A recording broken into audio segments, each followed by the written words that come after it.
Welcome to Fuller Butz, a behind-the-scenes plastic surgery podcast. Yes, you heard that right. Join your co-hosts, Dr. Sam Fuller and Dr. Dan Butz, board-certified plastic and reconstructive surgeons, on an exclusive full-access pass into the world of plastic surgery. Combining their expertise and training, Drs. Fuller and Butz will share medical insights, detailed explanations, and lighthearted humor to keep you entertained and informed. We're certain you'll become passionate about the plastic surgery specialty, and between debunking myths, uncovering truths, or just making you laugh out loud at their perspective on this creative and artistic field, we've got something for everyone. From tummy tucks to Botox and mommy makeovers to surgery do-overs, the Fuller Butz podcast will surely satisfy your podcast fix. All right, now let's dive into this episode. Hi, this is Dr. Daniel Butz and my co-host, Dr. Fuller, with the Fuller Butz podcast, the behind the scenes of plastic surgery. Last week, we focused on my background, history, and today we're going to turn the table on our 30th total episode and talk about Dr. Fuller. We kind of did a little overview of that very first episode, learned about Abercrombie and Fitch days and battling off shoplifters. But today we'll kind of go a little bit deeper into what makes you tick. How have you been, Sam? Good evening. I'm Dr. Fuller. I'm doing great. We're 30 episodes in. It's been a exciting and very educational journey. It seems like every week I have patients who come in and say, "Hey, I listened to this episode," or "I've been following you for a while." And so we're actually over 437 cities across the world that the episodes have been aired in, and 37 countries. So it's spreading, not just northern Indiana and southern Wisconsin, but I'm doing great. And we thought it would be a good idea just to reintroduce ourselves. You did a great job last week shedding some light on your life, your goals, your projection to your stardom here, and I'll try to replicate the same. Yeah, so actually, my wife told me that's the first episode she's listened to because she wanted to hear what I said about her. Apparently, I didn't say anything bad, and it was really boring. So I was like, "Thanks, I appreciate that." I'll try. Did you have any thoughts on the rank list that I brought up, or was that okay? Yeah, she did. She did call me out on that. She's like, "Our kids are gonna listen to that someday." I'm like, "That's fine. They know where they rank."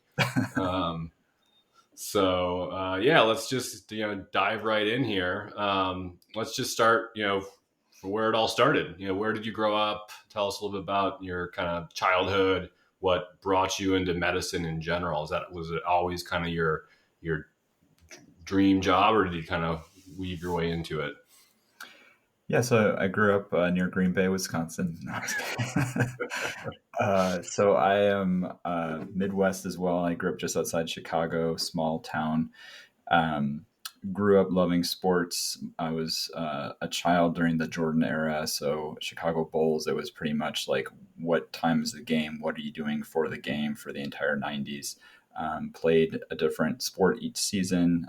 Really impacted me from a teamwork and just growth standpoint. And in my 6th, 7th, 8th grade yearbook, when they say, like, what do you want to be when you grow up? It was the team doctor for the Chicago Bulls. So I knew that I did not have the physical skill or talent to make it to the pros, nor did I really aspire to do that. But I did find it interesting when players would get hurt an ankle, be out for a certain period of time. And then they would, be seen by Chip Schaefer, who was one of the Bulls trainers, and have surgeries. I was always like trying to read who the doctor was and like, what did they do to get there? And so that was always enticing to me, and really projected me towards medicine, from an early age. So went to Notre Dame for college as a pre-med right away, did not change my major, ended up double majoring in Spanish because that was something that was very enticing and fun and super helpful these days to be able to speak Spanish.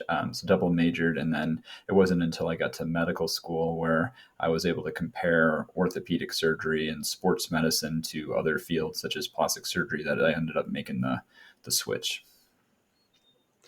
Yeah. So what made you make the switch? Obviously you ended up doing some sports with the hand, but orthopedics is kind of more traditional kind of sports focused. Yeah, so I was in a student group my first year of medical school called Remedy, and we did a travel abroad to the Dominican Republic. And part of our fundraiser to go on that mission to deliver medical supplies was we had a faculty auction. So you can pay to go out to dinner with these elite doctors at the University of Chicago, where I was attending medical school. So in order to just help promote the auction and just out of pure interest, I bought both an orthopedic surgeon, the team doctor for the Chicago Blackhawks, and then also the chief of plastic surgery, Dr. David Song, and went out to dinner with them. Great time at the Blackhawks game. And then what really spurred my interest was the dinner with Dr. Song at the Chicago Firehouse restaurant, great steak. And he was just so enthusiastic and passionate about the field, saying how you can repair cleft lips one week, you can do a breast, augmentation or breast reconstruction the following week. You can treat burns. You can still have that orthopedic side with hand surgery. And so it seemed like it was really aligning with my interest of why I enjoyed the medicine classes, the anatomy, and not just understanding like why bones break and how to fix them, but from the skin and its contents, the soft tissues, how to handle them. It seemed like it was very enticing to me. As I said, I played different sports and different seasons, so I wasn't really specific about one single thing. And I felt like my, wouldn't say it's like ADD, but my personality of wanting to do a lot of different things. I had a lot of different interests growing up, from being in the school play to being in the school newspaper to, having, some sport background, that it felt like plastics was a really good balance for my personality, where we can be doing a skin cancer on the face one day and a tummy tuck and, broken wrist. And so he initially started it. And then after doing rotations, seeing some of the repetitiveness within orthopedic surgery and seeing the absolute creativity, enthusiasm, passion, and sort of people thinking outside the box in a fun and engaging way, I made that leap of faith towards plastic surgery. Ultimately, decided to stay at the University of Chicago after medical school to be trained by the leaders, the mentors, the individuals who actually got me interested in the field in the first place. So I was very fortunate to spend 10 years at the University of Chicago training with those elite microsurgeons and plastic surgeons who really took us under our wings to show us the way and had an extreme patience in allowing us to hone our craft. Yeah, and obviously you got to work with the great co-residents as well, really elite co-residents, big part of your career there. Dr. Song is a pillar of the microsurgery community and just a very good spokesman and kind of enthusiastic sponsor of plastic surgeons. So it was great working and learning from him. I always forgot about that dinner. I think that came up years ago. But obviously you went through training, became a plastic surgeon, and then what was that next step that kind of honed your skill to what you're doing today? I think I just followed my feet ultimately. During your plastic surgery training, there's always a question of, are you going to do a fellowship? Are you going to subspecialize? Like, what are you doing after your 31st grade in school and you're finally like going out to the real world? And while your friends have had jobs for years and are under their second homes and, all these things, we're finally like, okay, I no longer need to like go to school anymore. I ultimately became interested in hand surgery in the middle parts of residency, and so decided to do a fellowship. And one of the hand surgeons who trained us, Dr. Larry Zachary, trained at the Baltimore Hand Center that I trained at, which is the Curtis National Hand Center, one of the really elite, longer standing hand fellowships in the country. It's orthopedic based, and I really wanted to add that to my repertoire to expand my knowledge. Because I think ultimately, from my history of loving sports and wanting to do orthopedics, I still had that itch that needed to get scratched. And so after being able to luckily match into that fellowship, spend a year with orthopedic surgeons, learn how to treat hand injuries, I was recruited back to the Midwest, to South Bend as a Notre Dame undergrad, where I joined a large orthopedic group, started to practice hand surgery. And then within a few weeks to months into my practice, there were colleagues, neighbors, friends saying, hey, you're a plastic surgeon. There's a wound here. There's a skin cancer. I have all this fat here. Like, can you do a tummy tuck? And I was like, yeah, we've trained to do that. I've done a lot of that. And so was able to start to pick and choose and actually create a niche practice, something I'm extremely proud of that started from nothing. So it really took several years to find the right staff to create a plastic surgery department within an orthopedic practice, which is solely me. So from navigating contracts and talking with reps to organizing how patients will be scheduled, it's really become one of my my passions of this balanced practice, where I still do a lot of hand upper extremity practice or upper extremity surgery, but plastic surgery is almost taken over by the numbers, and I don't really have a preference on which way it's going to go. I'm kind of just letting things go. As long as I'm doing the things that I enjoy doing, I want to do, that's what I really want to do. And it's turned out to be extremely beneficial to, in the summer when there's not so many mommy makeovers as they're sort of showing off their bodies that they had made in the winter. There's a lot more hand injuries, so my hand practice kind of goes up. And then wintertime, people aren't getting hurt as much. Everyone wants their bodies done. It sort of balances each other out. So to me, it's been great, and it helps me avoid the pressure sores and some of the other plastic surgery problems that I had very little interest or made me a little bit ornery in training to have to deal with. So for me, I always tell patients when I first meet them, like, yes, you're in the right spot. You're talking to a board certified plastic surgeon. I do all the things that I want to do and none of the things that I don't want to do, which makes my practice very rewarding. Yeah, that's what we're all shooting for. Which and correct me if I'm wrong. You do treat sports injuries from Notre Dame, but you're not. Do you ever go on the sidelines for games? They just get. That's more of the bigger injury guys. Yeah, each team has a general orthopedic surgeon, somebody who's fellowship trained in sports medicine, so they can handle whether it's a shoulder, everything. A knee, a hip, an ankle. Me on the sidelines, I'm going to be like, yeah, it certainly looks like you hurt your knee. You should see somebody about that. So there's several hand surgeons in our group, and we rotate based on the different goals and needs. I've treated some football players, basketball players, baseball players. Treating a rowing athlete currently, and it's been fun and great to give back to the Notre Dame community. It's a very small portion of my practice, but it's still fun. I treat some Notre Dame boxers who've hurt their hands and their thumbs, and those bring back the days when I actually was a Notre Dame boxer. So it's always fun reminiscing, even though I'm beyond those days. And the lightweight. Yeah, the patients don't really have as much interest in reminiscing with me when we start talking about my days at Notre Dame. So yeah, it seems like you had a pretty clear path, kind of, in your mind, even back in 6th grade or whatever it was in your yearbook. If you hadn't done plastic surgery, what would you be doing? Yeah, so I always jokingly say that I would probably be a English teacher in a Spanish-speaking country. Was very in love with the Spanish language, learning it. I just felt like it was a secret language to speak, and it was so cool to learn something else. And that carried over through college, was able to study abroad in Spain.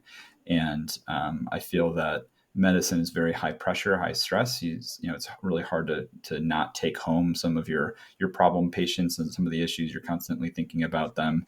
And so, when I always think about, okay, if healthcare closes, or it's like, okay, we don't need plastic surgery anymore, we just have an app for that, I think I would probably swing the pendulum to the other side and just try to use my Spanish background, go to a different culture, whether it's Argentina or Spain, and immerse myself and take siestas and teach another language.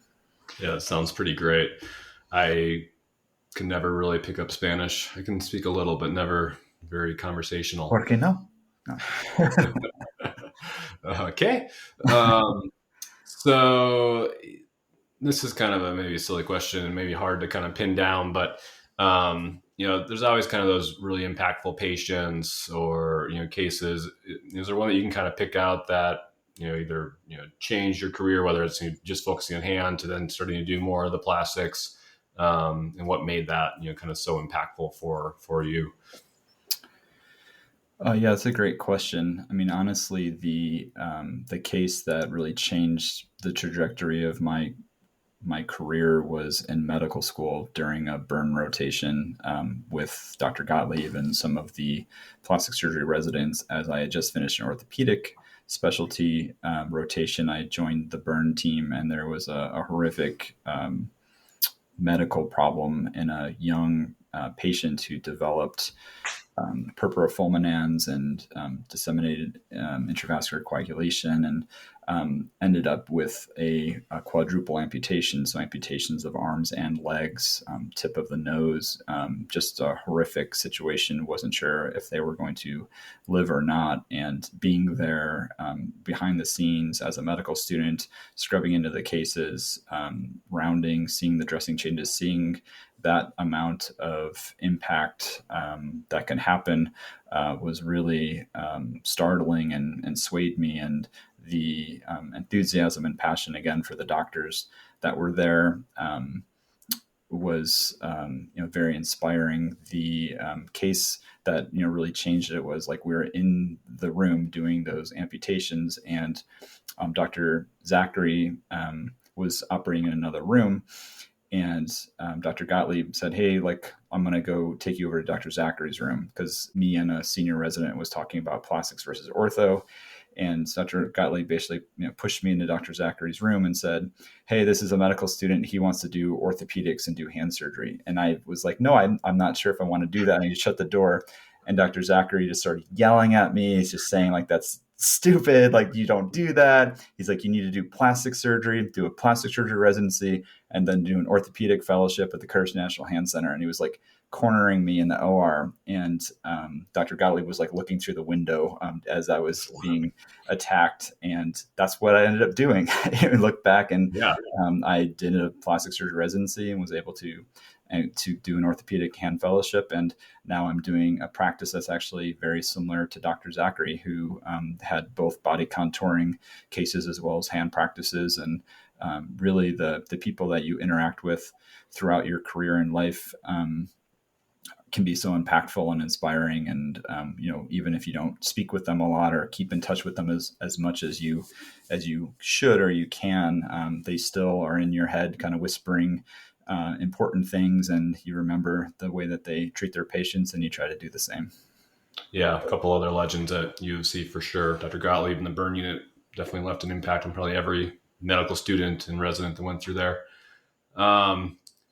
Let's shift gears a little bit. Tell us, what do you do outside of work? You have a wife, 3 kids. How old are they?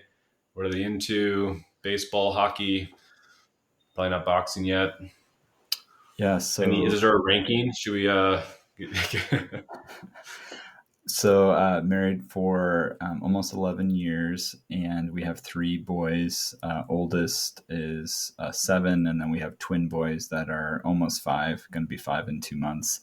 It's a circus. It's a WrestleMania. They're active. You saw them a little bit last summer at Mackinac Island. Quinn is oldest. He's, I would say, a lot like me. I consider him kind of like my best friend. We hang out and do a lot of things together.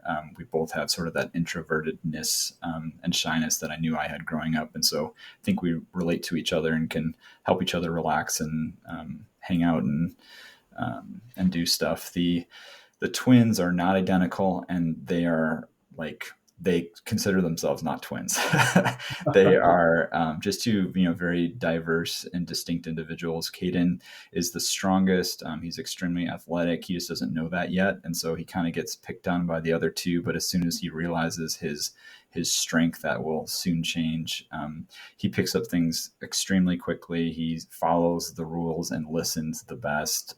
He's a great kid, and I would say he's a guy's guy. He laughs hard. He likes to swing a bat and do things. TJ is the whimsical, wild child who's always, you have to see those memes of people dancing and being like, "Oh, that's my kid at dinner time." He'll take a bite and then he'll hop off the chair and scoot around on the floor and then come back to the chair. And he's just an absolute goofball. And I'm reprimanding them, being like, "You need to go to your room, change your pajamas, and pick up your toys." And he'll be like, "Okay, babe." And I'm like, "You got to take me seriously, man. This is not a joking matter." And he'll just, I was trying to teach them how to eat over their plate so they're not just dropping food on the floor. And because that's, I feel like, a good life skill. And he's like, Dad, we're just kids. And like, I just don't know where he gets it, but he kind of has that old man knowledge that he likes to invoke in us. And so it's a wild party of five that we have. They're just getting into sports and activities. And so Quinn finished ice hockey. They're all doing soccer. We have them in different things. Christina, with her art background, has them doing a lot of art projects, drawing, painting. And so their imaginations, I think, are excellent, wonderful kids, and keep us busy. Those are kind of my hobbies. I podcast. I am looking for a hobby. I'm actively seeking one. And so I've surveyed some friends who want me to do falconry or horsing and things like that I don't think are for me. Someone suggested hiking, so I'm kind of like looking into that, but I need a better work-life balance. So I'm certainly taking any suggestions to go out in nature, and hopefully we can start traveling more, because that was a hobby of Christine and I prior to kids, and we'd love to see more of the U.S. and the national parks that we see that you guys go to and around the world. Yeah, it's if you prompted me, that was gonna be my next question. What are your hobbies? But that kind of answers it. You're always big into traveling. I mean, you're still kind of a foodie. You do your restaurants. What's your favorite restaurant you've been to recently and ever? What would be top restaurant ever in the last year? It's hard to name just one. Top three. Recently, I would say, in the past few months, Christine and I went to Chicago and went to a very cool sushi suite, and it's sort of a speakeasy. So it's actually at a hotel. You go up to the second floor. There's a bunch of doors down the hallway, as it would be at any hotel, and then there's like a red frame, and you knock on this one random door, and the people open it, and there's like a 4-seat bar and then a 4-seat sushi bar, and very well organized. You have a drink, you go sit down, you have a 17-course sushi tasting, and each plate was absolutely delicious. Highly recommend. And so that was very fun. Was able to meet a couple next to us who was actually a medical student, and was able to just relax in Chicago, actually on St. Patrick's Day or St. Patrick's Day weekend. So when we went out, everybody was sloppy and laying in the curb, and we just went back to our hotel and went to sleep. Chicago is a great restaurant scene. South Bend does not compete. The top places include a wonderful time at Schwa with you and Meg when we went out together. Just an unbelievable, unique experience. It's Michelin star, but they're blasting Wu-Tang Clan, and they are swapping drinks that BYO drinks across tables, that everybody gets some of everybody else's. Oriole in Chicago is a fantastic restaurant, very cool, that I've been to. I would say like those really jump off. Of course, we've done Alinea and some of the other places that are unforgettable, but I would say that those are great. We're always trying to do a speakeasy off the beaten path, something that can really capture and entertain us, not just for food. And then lastly, I have to give a shout out to Ever, which is a phenomenal restaurant in Chicago that we went to for Christina's birthday a couple of years ago. They actually film the movie The Bear there frequently. And both Ever, the amazing, delicious food, and then their bar restaurant that's connected, which is After, which we went to for my 40th birthday, are phenomenal spots, and can't miss us in Chicago. Awesome. Yeah, that Schwa evening was a blast. We had a lot of good restaurants in Chicago for sure. You talked about travel a bit ago. What is there like one place you're on your bucket list you want to go to, or is there just too many to list once you start getting out of the house as the kid gets older? We were really wanting to go to like Thailand and Bora Bora and try to do this trip where you can kind of stop over, do a few days in Thailand, and then go to Bora Bora and then go back, because it's like on the other side of the world. That was during a time where there was this virus that cause birth defects. Zika virus. And so that was like a hot spot or something. So we ended up going to Italy for our delayed honeymoon, but that's still like on my list. I would like my 3 kids to kind of choose a spot as they're getting older and try to help us out. I tried it with Quinn, and of course he said he wants to go to the North Pole. So I think I need to wait a little bit longer to really get their insight. But South Africa, I've had some friends go to. You mentioned that last week. That's on the list, and really we're trying to just explore different areas. So I'd love to go back to Spain, but the Bora Bora, Thailand is certainly someplace that I'd love to get to. Okay, a few more questions. What are like 3 common things you tell patients that, like, if someone like comes to your office, they're probably going to hear it from you, like little phrases? I know you have them. Yeah. So, in no particular order, I usually sell them. I know it's weird to come to South Bend Orthopedics for a tummy tuck, but you're talking to a board certified plastic surgeon. Always, as we start the examination, I say that they're sisters, not twins, for doing a breast exam. Those are good. I'm sure my staff who are in the room can rattle off a bunch of them because they usually say it before I do. I usually say, like either Rome wasn't built in a day. We need to be patient. Just when we're, weeks out from major surgeries and we're sort of itching for that final result that's there. I'm trying to think what else.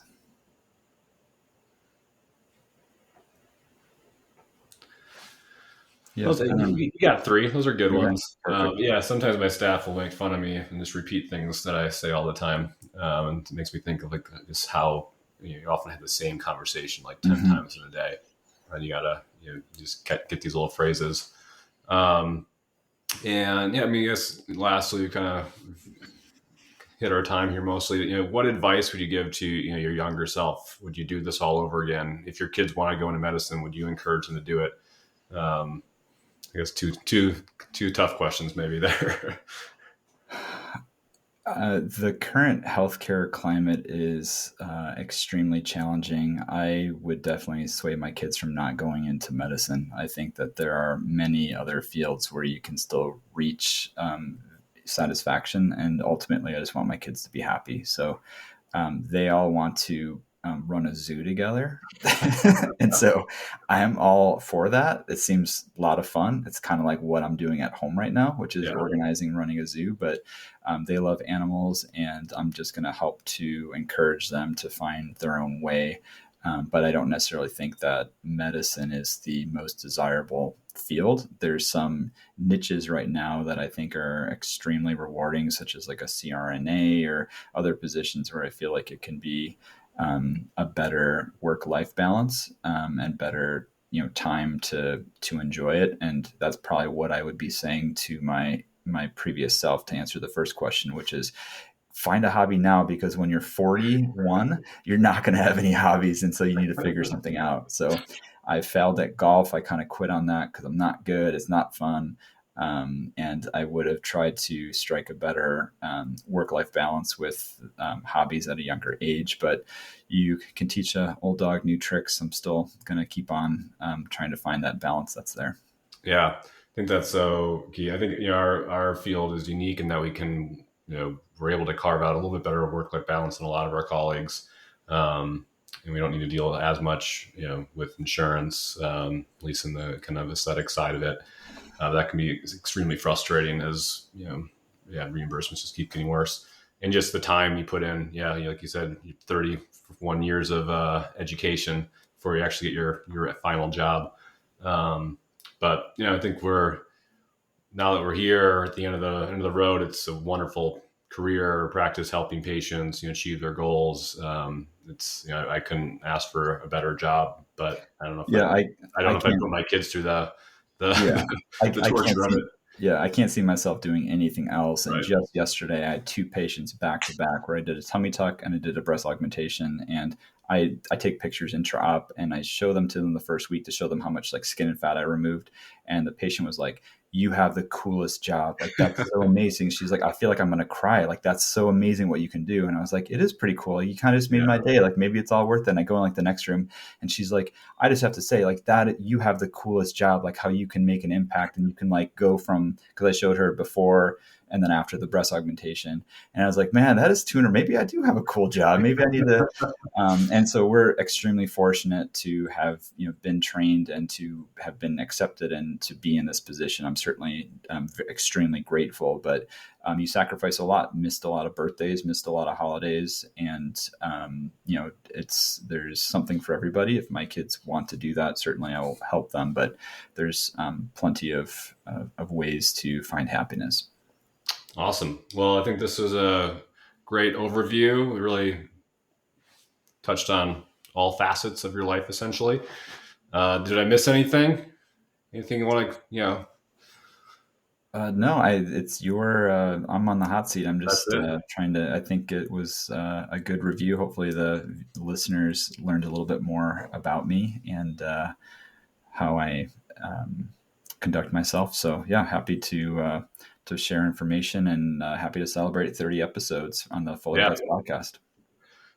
Yes, well, I think we'll have a couple more coming out kind of in more of the traditional style, but it's been fun to kind of recap and talk about the journey because sometimes you get so caught up in what you're doing day to day, it's fun to go back and remember what we all went through to get here.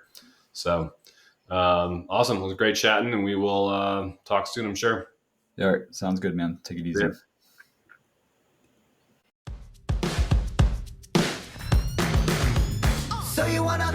Thanks so much for tuning into this week's episode of Fuller Butz, a behind-the-scenes plastic surgery podcast. Doctors Fuller and Butz are so appreciative of your time and attention. We invite you to subscribe, share, and continue to enjoy our plastic surgery perspective. Feel free to reach out on Instagram at either @SFullerSurgeryMD or @DanielButzMD. That's Butz with a Z for comments, suggestions, and support. Remember, be artsy, stay scientific, and make life fun.